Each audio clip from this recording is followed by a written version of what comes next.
के यो मनै हो र मजै देखिने यो निराश अनुहार के मेरै हो र।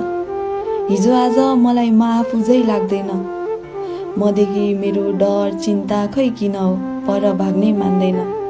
मन यसै भारी भाछ, आँखाको भागहरू पनि सुन्निएर निकै रातो भाछ। न त मलाई कसैको कुरा चित्त बुझिरहेको छ, न त मेरो कुराले कसैलाई नै चित्त बुझिरहेको छ। मन भित्रबाट निकै छटपट भाछ। साँझ पर्यो कि डर लाग्न थाल्छ।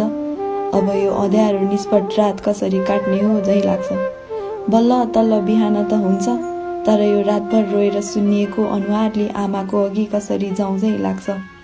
टाउको दुखेको बहाना पनि कति गर्नु, कहिलेकाहीँ त यी सबै कुराबाट मुक्त भइदिउ झै लाग्छ। आमा रुन्छिन्, भएको सपना टुट्छ भन्ने डर लाग्छ र मात्रै हो, नत्र हिजो आज घरबाट त्यो पर देखिने रुखको हाँगा निकै प्यारो लाग्छ।